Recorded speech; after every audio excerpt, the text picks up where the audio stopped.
Locked on Syracuse is back and better than ever. We have a lot to get to here. First of all, the ACC Kickoff event is finally out, the roster that is, and Syracuse's 4 representatives are revealed. We're going to talk a little bit about that and what they bring to the table. Plus, you get to submit some questions. Just go check out our Twitter to do so when Bones heads down to North Carolina. And Boeheim's Army has a new addition for their roster. It's coming up in just a few days. The basketball tournament is almost here. All that and more. Unlocked on Syracuse. Let's do it.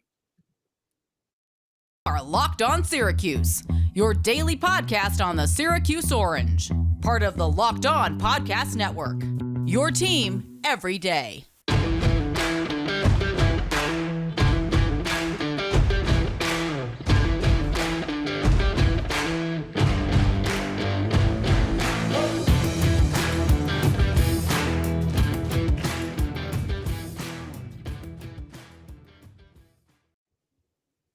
Hello and welcome. I'm Brad Klein. He's Matt Bonaparte. This is Locked On Syracuse. We appreciate you making us your first listen every day. We are free and available wherever you get your podcast. Today's episode is brought to you by BetOnline because BetOnline has you covered this season with more props, odds, and lines than ever before.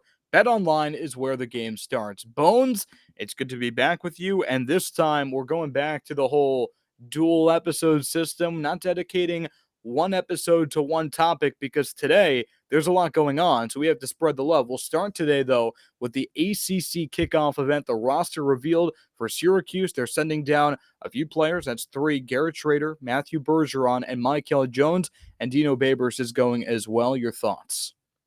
I mean, this is pretty much exactly what we thought it was going to be, right? I mean, it had to be Schrader. It had to be Michael Jones. The other one up to, is it going to be Sean Tucker? Probably not because he doesn't like talking. Is it going to be whoever else? Garrett Williams, maybe. Maybe Deuce Chestnut wants to go, something like that. Probably not. At the end of the day, you take the left tackle, right? You take the left tackle and the quarterback. That makes all the sense in the world. I'm very excited to be there. I don't think people knew. I'm going down to Charlotte, North Carolina, to the ACC Kickoff to ask Dino, Bergeron, Schrader, and Michael Jones questions. So we're going to do a little segment where Brad and I think of questions that we want asked. I'm going to do my best to get them all out and get answers for all of them, and then I'll bring them back to the podcast. I was also just looking at the attendees list for this season because the entirety of it is out. Last year, Syracuse was the only team that was not sending a quarterback. Some teams sent multiple quarterbacks. This time around, a lot of teams not sending a quarterback, whether it be due to turnover. Duke's not sending a quarterback. Georgia Tech is not sending a quarterback. Pitt's not sending a quarterback. UNC's not sending a quarterback. So there are plenty of teams out there. Well, those are all in that position. Virginia Tech as well, not sending a quarterback. Those are teams in transitional periods, yes, right? I know. Syracuse is a developing program, but I wouldn't call them a transitioning program.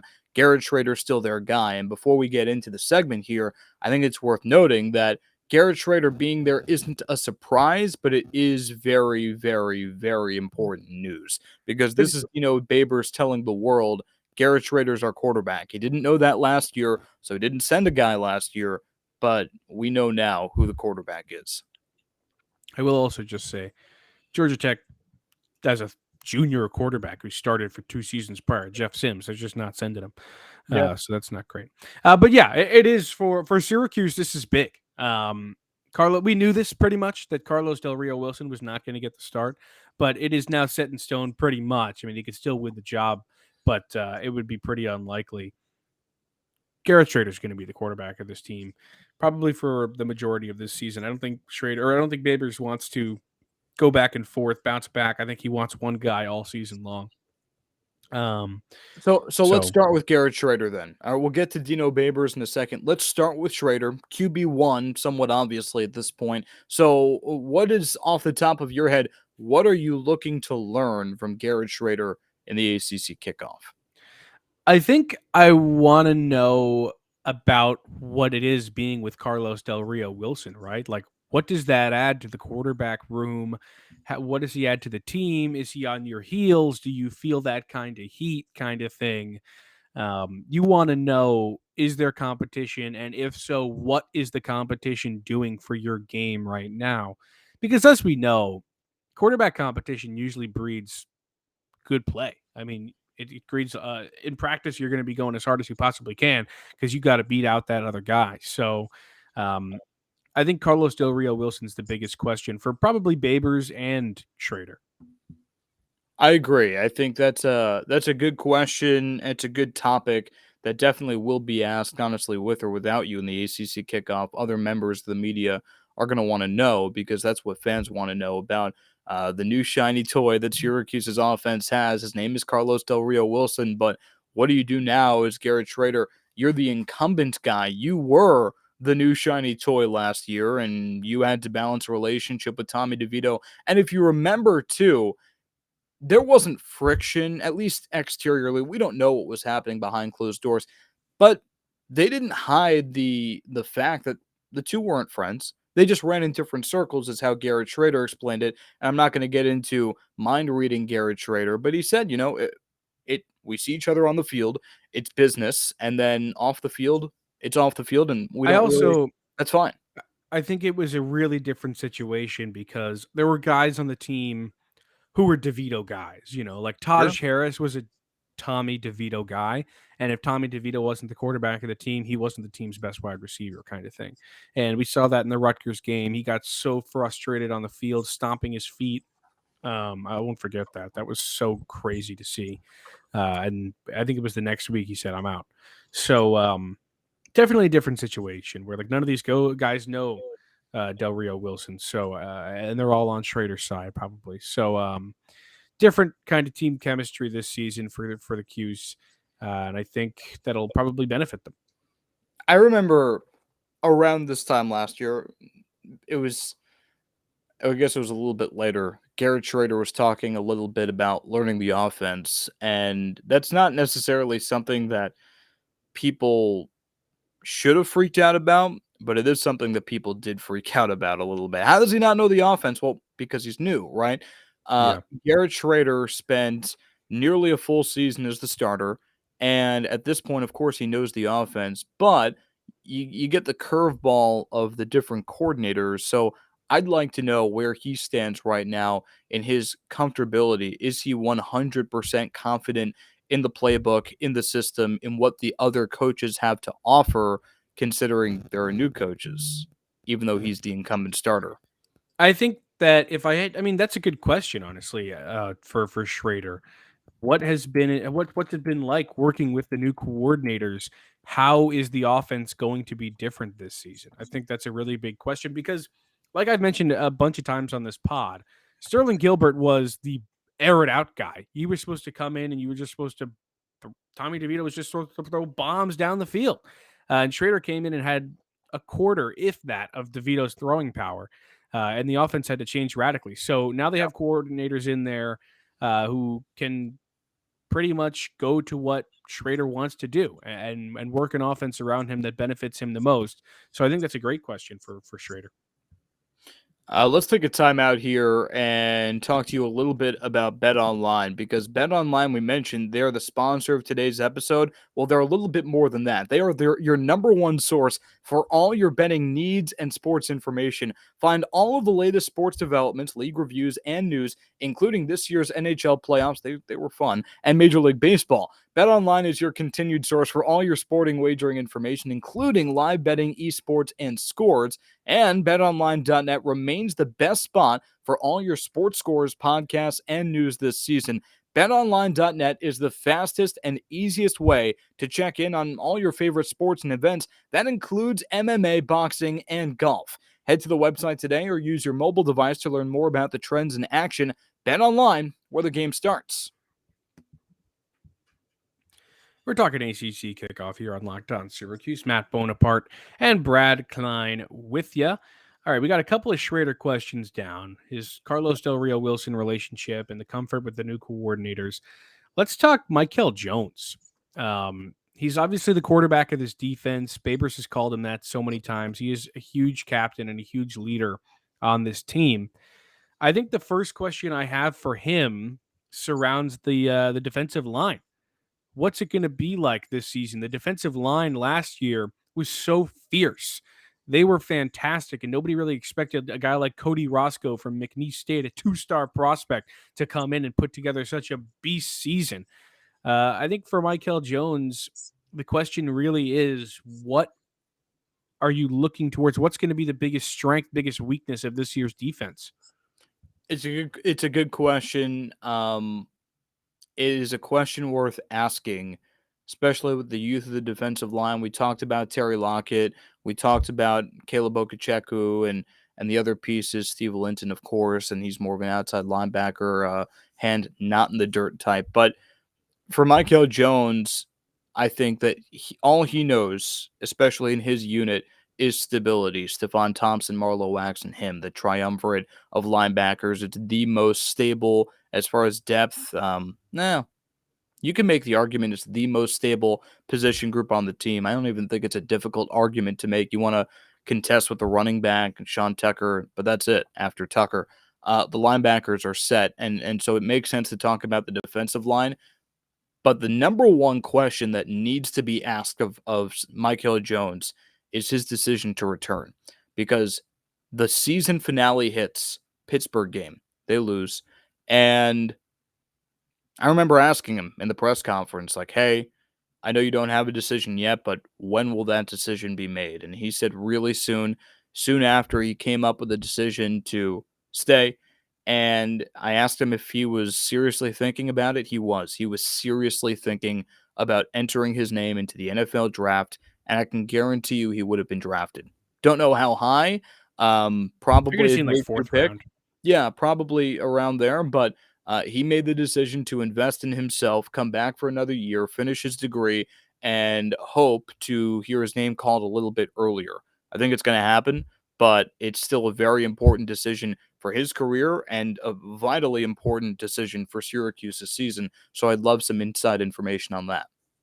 Yeah, I also, just going back to what you were saying about the linebacking core being so strong, I think I'd love to hear what he has to say. Obviously, he's going to say number one, but I'd like to hear what he has to say. Where do you rank SU's linebacking core in the ACC? What sets you guys apart, kind of thing?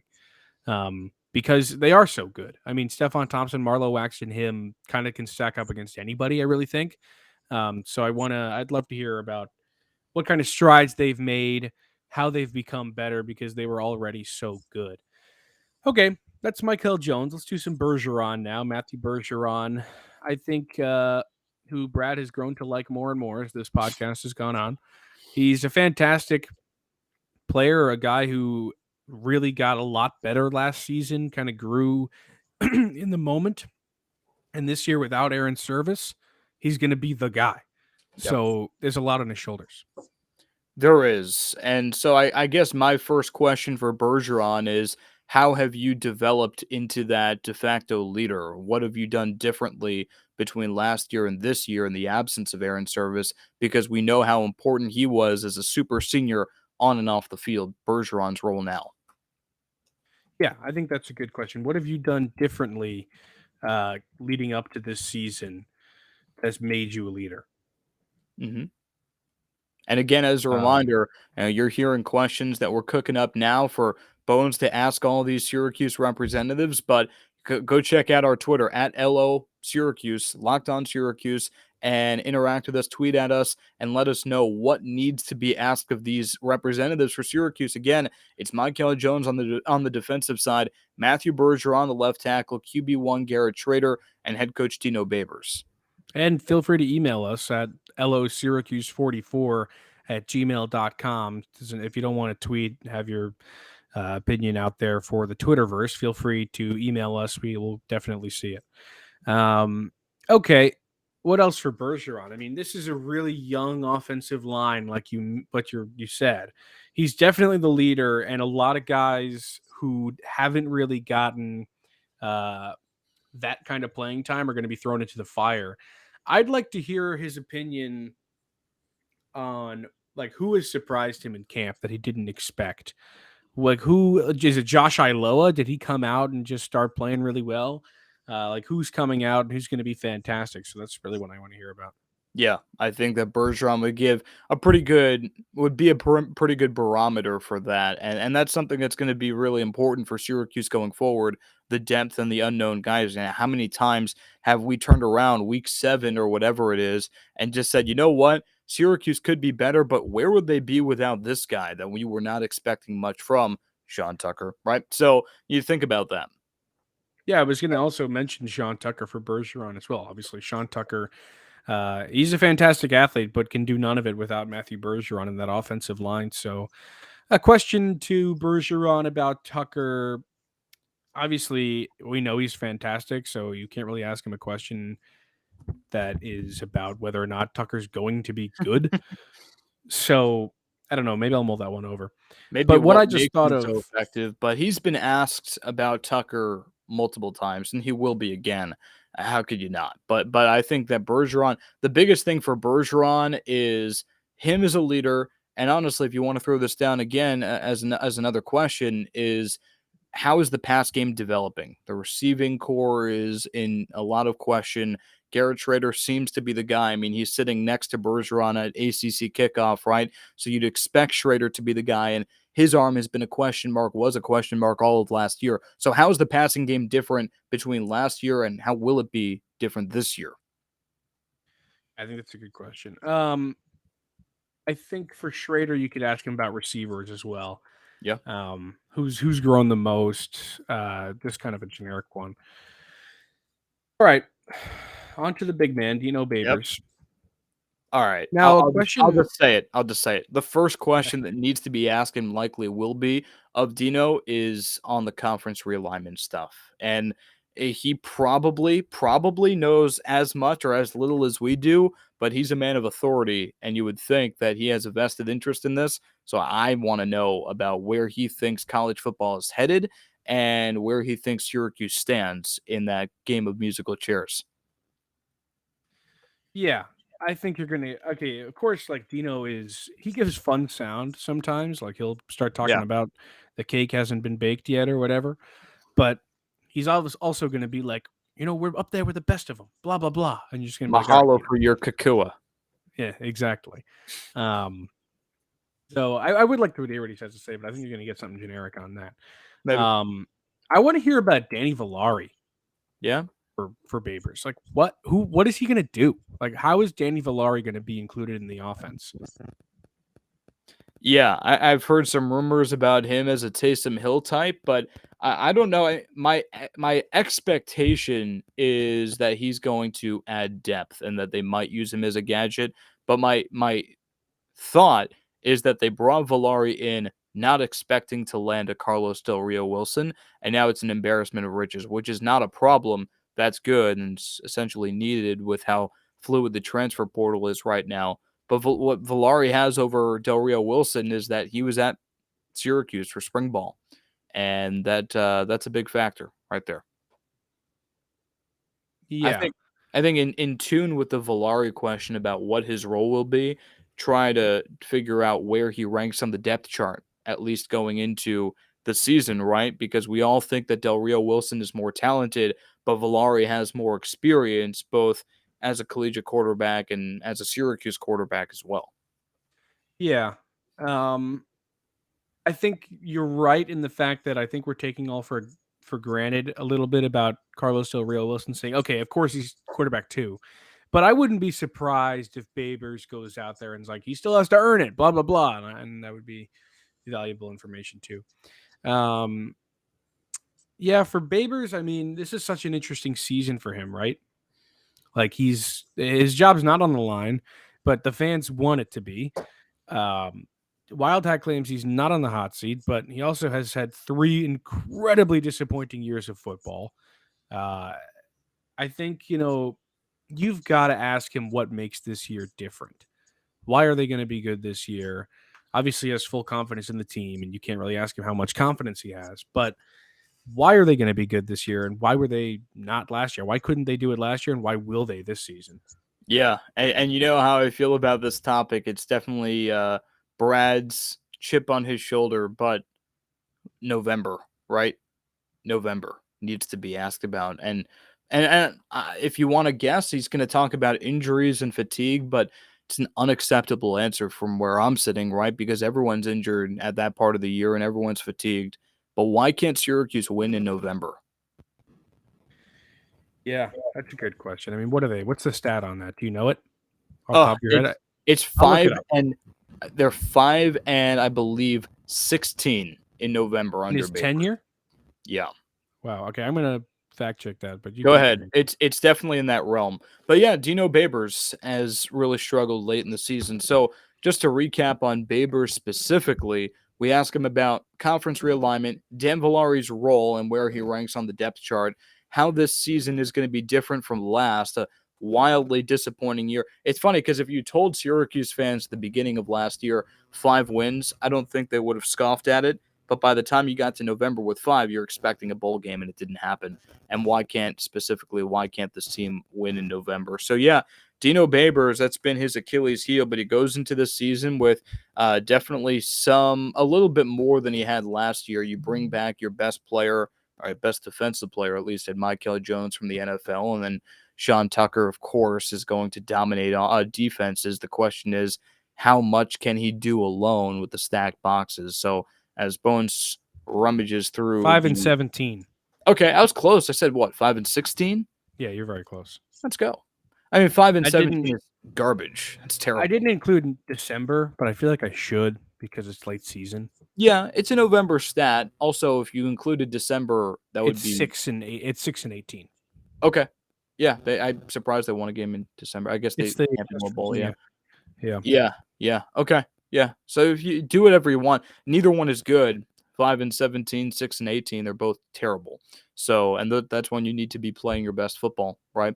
So that's definitely the question I would want to ask of Dino Babers. But again, you can go check us out on Twitter and get your voice heard to Dino, to Garrett, to Michael, and to Matthew, all 4 representatives for Syracuse football at the ACC Kickoff, and Bones will be the messenger, the voice of the people. All right, before we say goodbye for today, we have to talk about the newest addition for Boeheim's Army. They bring in Matt Morgan, who was the Ivy League star early in his career, played for Cornell, and went undrafted in 2019. His father, a former Georgetown player, not so happy about him playing for the Syracuse alumni team, but it looks like Matt Morgan could be an asset for Boeheim's Army. Yes. The guy averaged 22 points a game in his last 2 seasons in college, in which he was a teammate of Jimmy Boeheim. So that's an interesting fold for Syracuse fans. The other one is that now with the addition of him, and if there is no cut on the team now, that means that it's 50-50 split between non-Syracuse players and Syracuse players. I'm not stoked about that. I won't lie. Yeah. I want to keep it a majority Syracuse player thing. I don't think they're going to add one, but they could potentially cut somebody. I doubt they will, but I'm not cool. I'm not huge on that. But Morgan's a really, really good player, and I think he's going to get a lot of minutes. I bet you that Andrew White plays almost nothing. Wow. I don't think Andrew White's going to play a lot. I remember last year he didn't play a lot, and when he did, he was bad. I don't know how he's going to play this year, but I cannot imagine Andrew White's going to get a ton of minutes. I think that it's going to once again be a majority effort from the non-Syracuse guys, which maybe you don't like, but it is what it is. That's how you win the million. Yeah. So DJ Kennedy, DeAndre Kane, or DeAndre Kane's not there this year, but DJ Kennedy is. And what's his face? Wiltshire and Matt Morgan are going to be huge for this team. So if CJ's going to play, Rakeem's going to play, and Tyler Ennis is going to play. Yeah. But I could not guarantee any of the other guys are. By the way, you might be asking yourself which NFL stars move the betting line the most. Starting July 18th, Locked On gives you the 50 most valuable players in the NFL from the odds makers at BetOnline. Available July 18th on Locked On NFL, wherever you get your podcasts and on YouTube. Bones, you might be onto something there about what Syracuse has and what they do. Boeheim's Army has and what they don't. I feel like that's typically your mistake, and typically I nail that. That is usually my mistake. Yeah. I feel like I'm allowed 1 per episode. Sure. I think we're both allowed as many as we want. Okay, that's good too. I think you're right that it might be more of a non-Syracuse effort, which may be a little disappointing to some, but you're still going to get what you want when you tune in, which is the nostalgia of seeing Tyler Ennis in an orange uniform, Rakeem Christmas, CJ Fair again. And then at the end of the day, I mean, when the ball is tipped and the first quarter begins, you do quarters, right? Yeah. You're going to want to see victories. It's not, that's just the way it is. You're gonna say the first few minutes you're gonna say, oh, it's really cool to see these players, and then the score is going to accumulate, and you're gonna say, wait, we want to win, we want to get to that Elam ending. So I agree with you, and I think it's a good thing. Yeah, I think it's just that a lot of fans would rather Syracuse win with 100% their guys, which I agree with, but I They just don't tried think it is. though. They tried it for Yeah, years. that's The what first I few was gonna years. say. They tried it so many times. I just don't know if that's possible. Because I mean, if you took the best possible alumni Syracuse has, there's totally a potential for it. But some of them play in the NBA. Yeah. Well, they win with And Carmelo. So well, they win with Carmelo, or if they go get O'Shea Brissett or Tyus Battle, some of those guys, like the Jeremy team's Grant. entirely different. You just don't have the best players.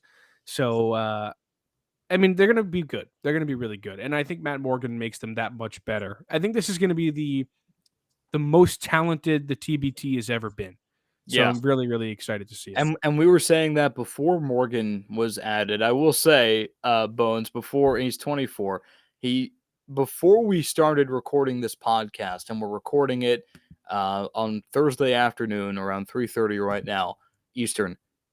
Before we hit record, you said, "Oh man, Boeheim's army just added a dog," and that's how you described him. I'm hoping that that's the true scouting report because they could use him, right? They could use him. The first thing I thought of when you said that was, so he's going to be like Eric Devendorf, right? You kind of need a player like that. Well, I don't know if he's like that. I just know that he's fantastic. I mean, this dude, he's Oh, also like, he's young. Like you said, yeah, 24 years 24. old. Like, he's probably one of the youngest players in the TBT. Like, he's fantastic. And he's Yeah, really, really good. So yeah. I'm really excited to I'm see him play. excited. I'm excited to see him play. I'm excited to see what he adds. But we really appreciate you making Locked On Syracuse your first listen every day. Go ahead and join Candace Cooper. Your second listen every day should be Locked On ACC, giving you the inside information and analysis every day in less than 30 minutes. Local experts take you across the ACC and tell you everything you need to know about the opponents for Syracuse basketball and Syracuse football. Again, it's Locked On ACC, your second listen every day. Bones and Brad, we are done for the week, but we are back next week. Until then, stay safe and enjoy your weekend.